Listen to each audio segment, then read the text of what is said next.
Sir, you have held key positions at many educational institutes and universities throughout your career. So, what are the factors which keep you connected to the education industry? My passion, first of all, thank you very much for calling me here and giving me a chance to speak on this occasion. I am into this profession by passion. It is not by compulsion, it is by choice. And it is by choice among many, many other fields or maybe jobs I got in government and non government organizations.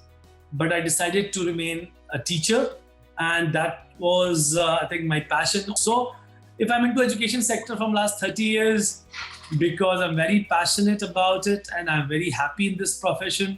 I feel elevated, I feel out of the world when I go and take a class, when I go and establish a new university like MIT Mumbai, MIT Raipur, other 16, 17 institutions I established, Royal Group of Institution, now Royal Global University. I feel a sense of, I would say, sense of happiness. So this keeps me going.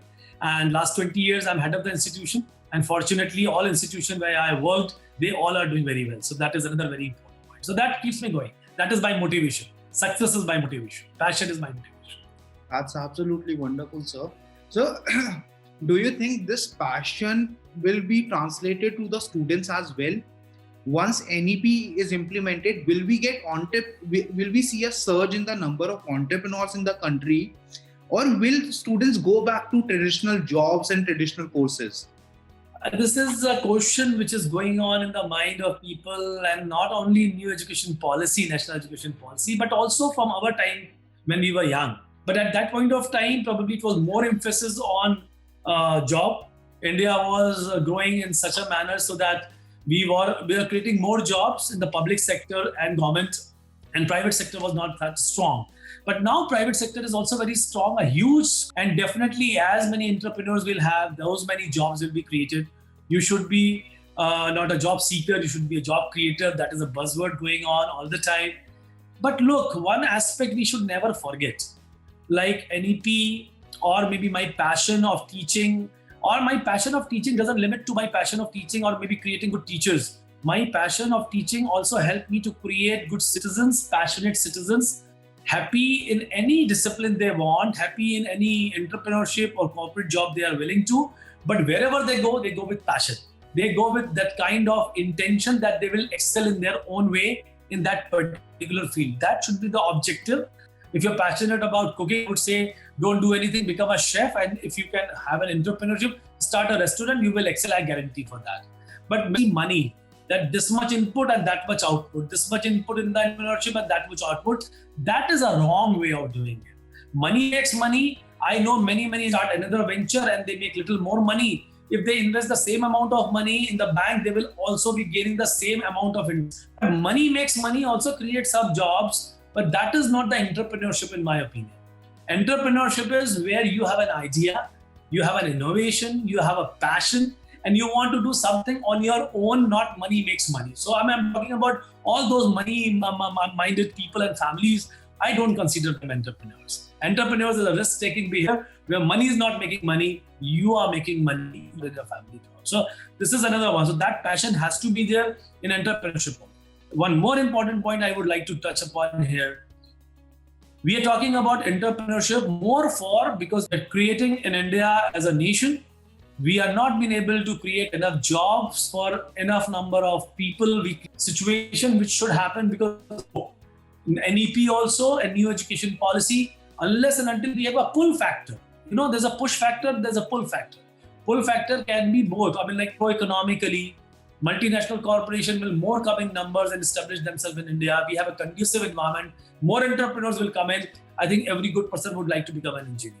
Otherwise, everybody who do not want to become anything, they want to become an engineer. So that kind of pull theory, I propagate pull theory. And this is for not me as an educator. This is all those people who are sitting at the helm of the affairs to think how they can create pull theory. NEP will only be successful if there's a pull theory. Otherwise, it will become the same education policy that has happened for many years and from where we have come. And I'm very optimistic about this policy, but I'm not condemning the earlier policy. Teachers have created a good people like us from that policy itself. So policies are always good. Implementation is more important. So Sir, regarding the changes in education and implementation, when you first came to Royal Global, what was your vision? And how has it evolved over time for the growth of the university and the students as well? Look, vision was very clear from the very beginning when we established this institution. Our promoters are very visionary. Dr. A.K. Pansari, Mr. A.K. Modi, they were very visionary. They have not thought small in the beginning. They have thought very big in the very beginning. And therefore, we are working in that direction of mission and vision of our promoters and the society, Gyan Sagar Foundation. I would say that from the very beginning, we were having clear mindset that we will excel in every field. That may be construction, that may be infrastructure, that may be discipline, that may be education, that may be end results. But in the initial phases, we were having some limitations with respect to our affiliation to initially Guwahati University and then later on from Assam Science and Technology University.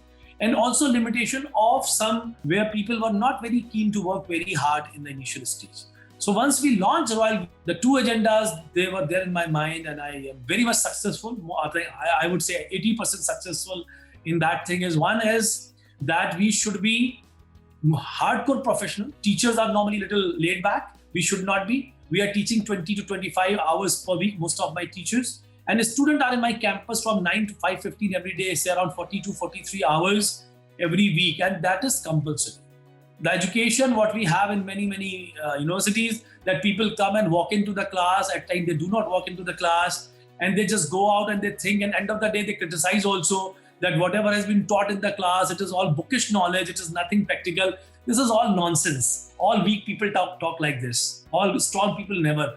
Because whatever books we read, if it is a original author book and the original thought, it is an experience, it is nothing called bookish. And if a good teacher teaches in the class properly, he can make that particular experience. But then if you go and have the industrial visits, you can collate. But it all depends upon good teacher, good book you read. And that is what we are doing in Royal Global University. Every one of us 100% believe in education system, which is from books and the classroom and outside the classroom, and with some experience in the industry. And if we are good in all four, we will creating a very well experienced, knowledgeable student. That is what is the objective of, excuse me, that is the objective of Royal Global University. We are not passing degrees. We are not giving degrees. We are not selling degrees.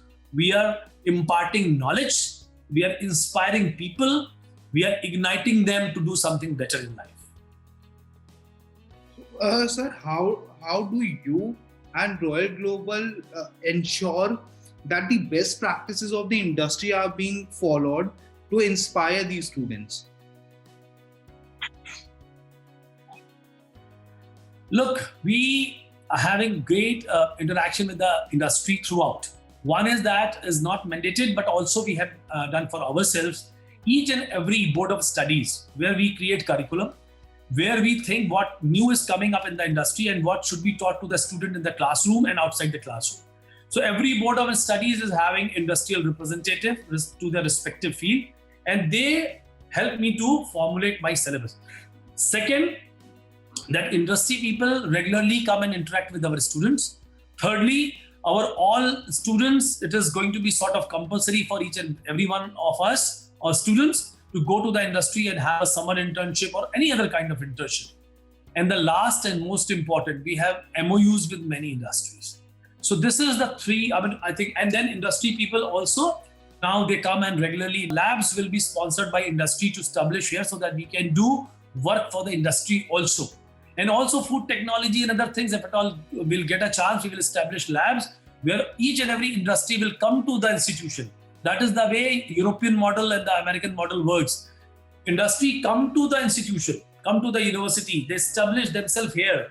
And that is a win-win situation for the industry and for the institution. The student know how industry works, and industry gets a lot of manpower and expertise of scientists and others to do research work for them. And that is the way the education should grow. And we are in the same direction. We are 3 years old, but I can tell you that we absolutely have excellent exposure to the industry and inputs from the industry for each and everything we do. Amazing, sir. So to bring those the industries to the university, what do you think are your roles and responsibilities to attract that kind of attention from international? I'm not being able to hear. Sir, can you hear me now? I can't hear you now. Yeah, now I can hear you. Please. So, sir, what do you think are your roles and responsibilities to attract those industries to the university? Look, industry have something called CSR, and another thing is that they require right kind of manpower. I mean, end of the day, industry cannot work without right kind of man. Responsibility not only with respect to CSR, it is also with respect to their demand and requirement of the right manpower for the industry. So industry has to come to the campus, but we will not be able to convince them so far because there's a demand, because there's a huge, there's less demand and we have a huge production of the students. So therefore industry sitting at one corner is screening my student, selecting 10%. 10% automatically becomes better. But later on, if there's a pull factor, I said that, if the industry require 90 out of 100, if industry require 80 out of 100, if the industry would not come to the institution, the only 10, 20, 30% people will be employable. So industry will majorly suffer, and they suffered once upon a time after 2008 recession, when the good people stopped coming in for MBA course and other things. Now industry majorly suffer because of the lack of the right kind of intellect they wanted in the industry. Now they don't have. So industry, this is the interest of the industry, one side. Second is the industry is also, I always say, business. I believe any association should not be only association for the sake. It should be either having some business with respect to money or with beyond money. Beyond money means any kind of a leverage you take from each other. If industry will come to us, they will get what I've said because they incorporate in the beginning for anybody. They can save that money. At the same time, they can also tell others and to themselves that they are associated with an academic institution and they are doing some kind of philanthropic work also. Industry has always been criticized for making money, but then this is the philanthropy part. And third, if at all, we will be able to produce some patents for them or some innovations for them. That will be a joint patent and innovation that may make that industry more profitable in due course of time. So all these factors are very well in favor of the industry as well as in our favor, because our student will get right exposure and more exposure by the stalwarts of the industry. Definitely, sir. Sir, how do you think, how and why is RGU so welcoming to students of different socio-economic backgrounds? So what is that it is doing so different? Look, when we started RGI, it was only for a limited number of courses, engineering, architecture, commerce, and management. That time it was a little, I would say, high end with respect to fee structure of the Northeast India. Though it was far, far less than other parts of the country like Bangalore, Pune, Delhi, Calcutta, or maybe Indore or Bhopal. But then it was having a fee structure which was a little higher than other institutions in the country. But once we launched Royal Global University in 2017, we realized that we have to offer many, many courses at a very competitive price, whatever the best we can offer.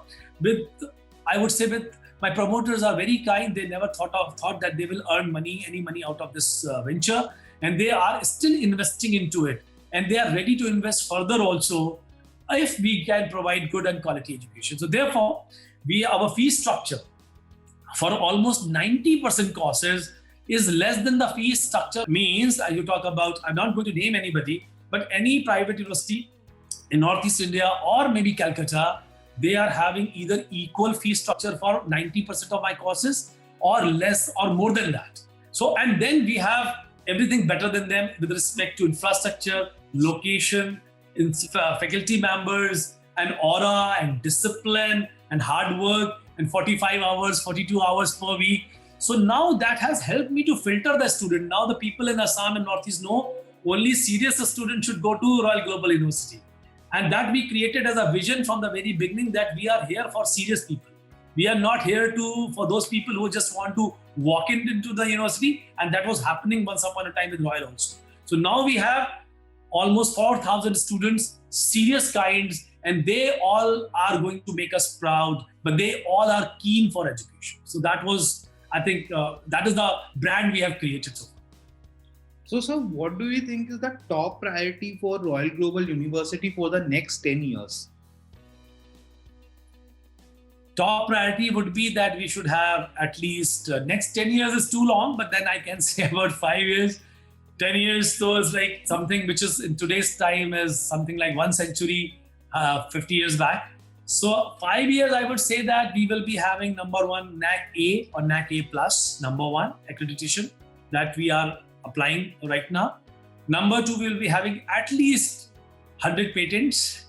We will be having all that good research papers which are not only high index factors or maybe high impact factors, but they are also socially relevant research in this campus. And last and most important, our quality of a student will increase 10 times. Right now, the basic cutoff is far higher than any other institution or university in this area. And I would see that this can lead to another milestone and level. And this all can happen when we have a fair play and when we are going to have a equal level competition with the government institution. Government institution is somehow with low fee structure, pull all the talent, not because of the quality, but because of the fee they have. 8,000 rupees, you become engineer. So that kind of thing, if at all will go, we will be having a level playing. And I tell you in 5 years, whatever I said, it can be done in 3 years. If at all it is level playing, and it cannot be done in 10 years if there's no level play. Create a level play for private institution. Harvard, Stanford, MIT, all institutions are private. They have a level playing field in those countries. India should also provide a level playing field for us by either increasing the fee structure of the government institution or subsidizing our fees or giving us money. Whatever they decide, I have no issues, but there should be a level play. So what are your words of wisdom to the students who will be joining institutes and universities in the upcoming academic season? Okay. As I have told you, all students are same, but then there are different categories of students. And I have seen 40, 50, 60% of the students are very keen for making themselves successful and career orientation, either for entrepreneurship or going to the corporate houses or joining an industry. And they actually are the people who are running this nation. They will join us, they will work very hard, they will become knowledgeable, they will become skilled, and they will go and contribute for the development of the society and for their family and for themselves. There are second category of students who are here or try to join a higher education institution because they have either peer pressure or societal pressure, neighborhood pressure, parental pressure, and they have been coming to the campuses of Royal Global University and others, but not very, very inclined for higher education. They just want a degree, either to get married or to have something that they are graduates. So they're the second category. And third, they are extremes. They are 10, 15 or 20%, depending upon the institution you go, the level of the institution, who are the students who actually don't want to study at all.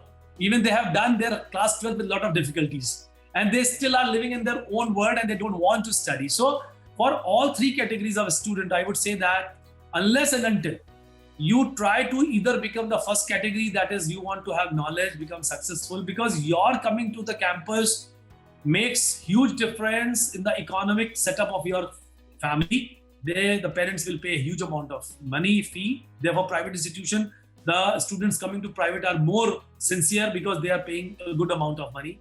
Number two, you will be spending 3, 4, 5 years of your life and you will be investing that time in the university.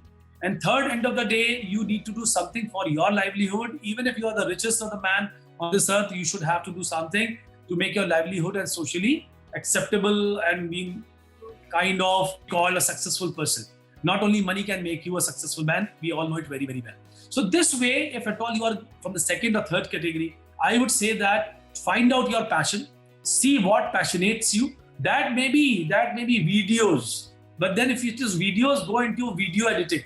If it is something, if it is something that you are a blogger and you are very, very fascinated with the blogging, go for our blogging.